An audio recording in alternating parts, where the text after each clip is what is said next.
Hello, I'm your host, James Dorsey.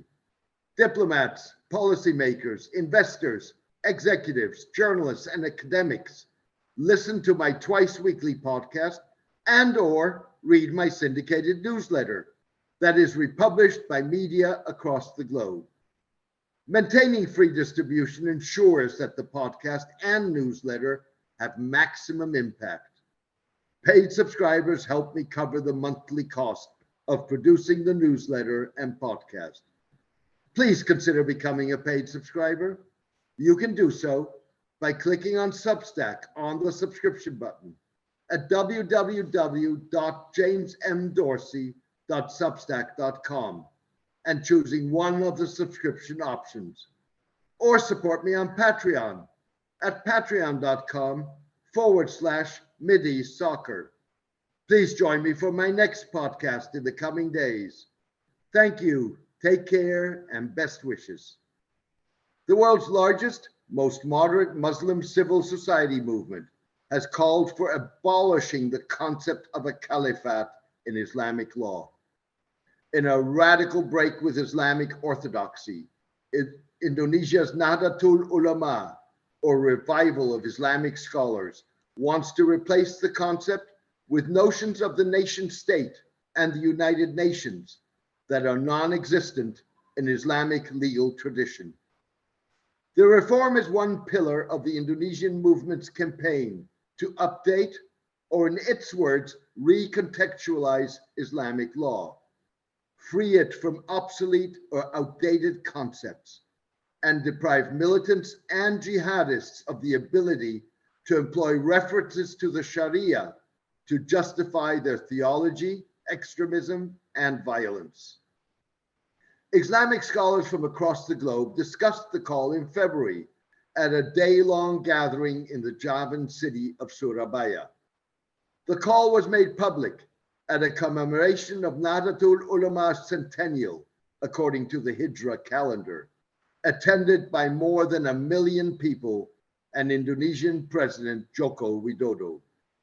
Nahdlatul Ulama believes it is essential to the well-being of Muslims to develop a new vision capable of replacing the long-established aspiration rooted in Islamic jurisprudence, or fiqh, of uniting Muslims throughout the world into a single universal state or caliphate, the group said in the declaration read out at the rally. It's neither feasible nor desirable to establish a universal caliphate that would unite Muslims throughout the world in opposition to non-Muslims, as recently demonstrated by the Islamic State in Iraq and Syria, or ISIS. Attempts to do so will inevitably be disastrous and contrary to the purposes of Islamic law, that is, the protection of religion, human life, sound reasoning, family, and property, the declaration went on to say. The declaration asserted that Islam faces a choice: maintaining the obligation to create a caliphate or reforming Islamic jurisprudence so that it would embrace a new vision and develop a new discourse regarding Islamic jurisprudence, which will prevent the political weaponization of identity, curtail the spread of communal hatred, promote solidarity and respect among the diverse peoples, cultures, and nations of the world, and foster the emergence of a truly just and harmonious world order. In a discussion paper distributed shortly after the conference and rally, Nahdlatul Ulama argued that Muslims should acknowledge that a socio-political construct or imperium capable of operationalizing these normative views across the Muslim world no longer exists, and that, as a consequence of choosing to retain the established fiqh view and norms associated therewith, it would automatically be a religious duty incumbent upon Muslims to revive the imperium. This, in turn, would necessarily entail dissolving any and all existing nation states under whose governance Muslims currently live. With its assault on the concept of a caliphate, Nahdlatul Ulama laid down a gauntlet for autocratic and authoritarian Muslim leaders by insisting that change needs to involve reform of religious jurisprudence, not just social change, as enacted, for example, by Saudi Crown Prince Mohammed bin Salman and United Arab Emirates President Mohammed bin Zayed. These reforms have enhanced women's social rights and professional opportunities, eased restrictions on gender interaction, and embraced Western-style entertainment. However, the two men anchored these changes in civil law and ignored the need to synchronize religious jurisprudence. Anchoring the United Nations and its charter in Islamic religious law would increase the pressure on regimes in Muslim-majority countries to respect human rights. The UN Charter obliges member states to honor fundamental human rights, the dignity and worth of the human person, and the equal rights of men and women, and makes it legally binding for its Muslim signatories. Muslim-majority states accepted that obligation when they joined the United Nations, but couched their religious legitimacy in the language of Islamic jurisprudence employed by the Organization for Islamic Cooperation, OIC, rather than the law itself. The OIC groups the world's 57 Muslim-majority countries. By reforming the jurisprudence, Nahdlatul Ulama would introduce guardrails for the incorporation by OIC members of Islamic law into domestic legal systems. Muslim-majority states have used the OIC framework to monopolize the right to interpret Islamic law and bend it to their will. For example, in the justification of abuse of human rights, or in the case of countries like Saudi Arabia and the UAE, to demand on religious grounds absolute obedience to the ruler. The OIC and some of its members have also used the organization's religious framing and the 1990 Cairo Declaration on Human Rights in Islam to curtail rights enshrined in the UN Charter and lobby the United Nations to classify blasphemy as a violation of human rights and a form of hate speech. In its discussion paper, Nahdlatul Ulama asserted that the view that Muslims should have a default attitude of enmity towards non-Muslims and that infidels should be subject to discrimination is well established within the traditions of Islamic jurisprudence. An earlier Nahdlatul Ulama concept note argued that views that legitimize and encourage suspicion, segregation, discrimination, and even hostility and conflict towards those who bear the legal status of infidels are scattered throughout classical texts of Islamic jurisprudence. These views are still considered credible and should be practiced to the present day. Muslim groups involved in conflict, including the use of violence and terror, defend their position by citing references from these classical jurisprudential texts. In 2019, the Indonesian movement put its money where its mouth is when 20,000 of its scholars issued a religious finding that eliminated the category of the kafir in Islamic law. Nevertheless, notions of the kafir and the caliphate remain at the core of the Muslim world's response to religious extremism and jihadism. An open letter to Abu Bakr al-Baghdadi, the late leader of the Islamic State, written after he declared in 2014 a caliphate with himself as caliph, insists that there is agreement among scholars that a caliphate is an obligation upon the Muslim community. The letter was signed by 126 prominent Islamic scholars, including participants in the Surabaya gathering. Among the letter's signatories were state-aligned proponents of autocratic forms of moderate Islam. They included Egyptian Grand Mufti Shawki Alam, Egypt's former Grand Mufti Ali Goma, who religiously endorsed the killing on a Cairo square in 2013 of some 800 Muslim Brotherhood protesters by security forces. Several members of Egypt's state-controlled Fatwa Council and scholars at Al-Azhar, Cairo's citadel of Islamic learning. Among the signatories were Abdullah bin Baya, the head of the Fatwa Council of the United Arab Emirates, and one of its other members, popular American Muslim preacher Hamza Yusuf, men who do the Gulf states' religious bidding. For over 2 decades, since the 9/11 al-Qaeda attacks on New York and Washington, Muslim leaders and their Western counterparts have insisted that Islam and Islamic jurisprudence need no reform. Instead, they asserted that jihadist ideology was not rooted in religious jurisprudence and misrepresented and misconstrued the faith. Muslim autocrats and authoritarians have used that argument to squash criticism of their often brutal, repressive rule that brooks no dissent and potentially breeds violence. Moreover, casting jihadists as deviants rather than products of problematic tenets of religious jurisprudence allowed them to project autocracy as a necessary means to combat extremism and promote a moderate Islam. At the core of the debate about Islamic jurisprudence is a battle for the soul of Islam, involving competition for religious soft power and leadership of the Muslim world, and who will define what constitutes moderate Islam.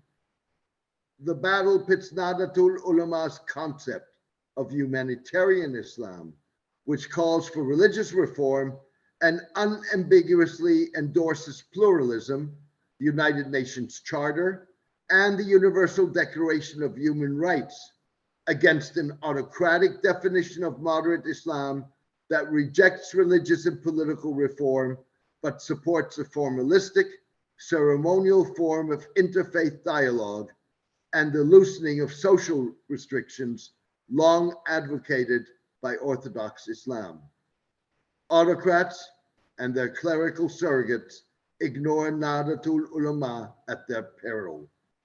The Indonesian movement is a player with an estimated 90 million followers, 18,000 religious seminaries, 44 universities, tens of thousands of Muslim scholars that constitute a religious authority independent of traditional centers in the Middle East, a 5 million strong paramilitary militia, and a political party that was part of President Widodo's coalition government and is an influential member of Centrist Democratic International, the world's largest alliance of political parties.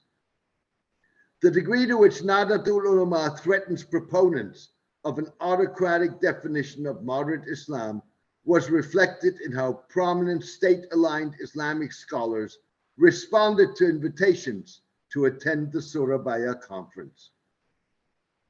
Mr. Bimbaya and Mr. Goma initially said they would attend, but then backed out. Others opted for making statements on a video link, but not participating in person or any of the conference's deliberations. Mr. Alam used his video remarks to express opposition to Nahdlatul Ulama's proposition. Muhammad Al-Issa, the head of the Muslim World League, Saudi Crown Prince bin Salman's vehicle for propagating his autocratic version of moderate Islam, chose to ignore Nahdlatul Ulama's proposition in his video statement. Like Mr. Alam, Mr. Al-Issa had initially indicated that he would attend in person. Theirs is a tactic that at best buys time for state-aligned Muslim scholars. The majority of the Arab and Islamic delegations at the First International Convention on Islamic Jurisprudence for a Global Civilization expressed a traditional mindset that has become outdated. for they dealt with the centenary of Nahdlatul Ulama as if it were a carnival, said Muhammad Abu al-Fadl, deputy editor of Egypt Al-Ahram newspaper, in his coverage of the Surabaya conference. If the leadership of religious institutions in the Arab world continues to insist on burying their heads in the sand, then Arab states may require another 100 years to absorb the Nahdlatul Ulama project in Indonesia, Mr. Abu al-Fadl went on to say. In the ultimate analysis, state-aligned Islamic scholars are either able to co-opt the Indonesian reformers or will be forced to join the bandwagon.